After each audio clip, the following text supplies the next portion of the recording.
Kitchen হ'ব, কিন্তু খোৱা বস্তু মিড ডে মিল ডিব্ৰুগড় জিলাৰ প্ৰতিখন প্ৰাথমিক আৰু মধ্য ইংৰাজী বিদ্যালয়লৈ যাব। মই ৰাইজৰ সহযোগিতা কামনা কৰিছোঁ।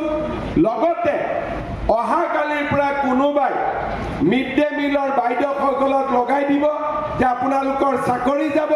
মই এতিয়াই কৈ দিছোঁ, কাৰো চাকৰি নাযায়, বৰঞ্চ দুই এদিনতে তেওঁলোকৰ দৰমহা বঢ়াৰহে ভাল খবৰ তেওঁলোকে শুনিবলৈ পাব। গতিকে প্ৰচাৰ কৰা ইলেকশ্যন যিমানে ওচৰ চাপি আহিছে, ভুৱা প্ৰচাৰ কৰা এচাম মানুহৰ সংখ্যাও বাঢ়িছে। ইয়াতে যিহেতু আমাৰ গাঁও পঞ্চায়ত বুথ কমিটি সকলোৰে ৰাইজ উপস্থিত আছে, সকলোৱে যাতে সকাৰ বাবে এই গোটেই আঁচনিটোৰ বিষয়ে মই অলপ সময় লৈ ৰাইজক বুজাই দিবলৈ চেষ্টা কৰিছোঁ। শ্ৰদ্ধাৰ ৰাইজ, আমি ডিব্ৰুগড় জিলা আৰু ডিব্ৰুগড়ক অসমৰ দ্বিতীয় ৰাজধানী হিচাপে আগবঢ়াই লৈ যাবৰ বাবে প্ৰয়াস আৰু প্ৰচেষ্টা কৰিছোঁ।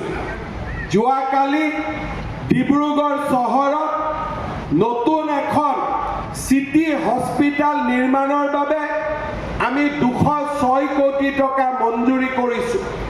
আপোনালোকৰ নিচেই কাষত খনিকৰত অসমৰ ভিতৰতে আটাইতকৈ সৰ্ববৃহৎ ষ্টেডিয়াম নিৰ্মাণ কৰিবৰ বাবে 290 কোটি টকা ৰাজ্য চৰকাৰে অনুদান দিছে আৰু সুন্দৰ ষ্টেডিয়াম যি নেকি গুৱাহাটীৰ তেনেকে এক ষ্টেডিয়াম নিৰ্মাণৰ বাবে আমি কামত আগবাঢ়িছোঁ।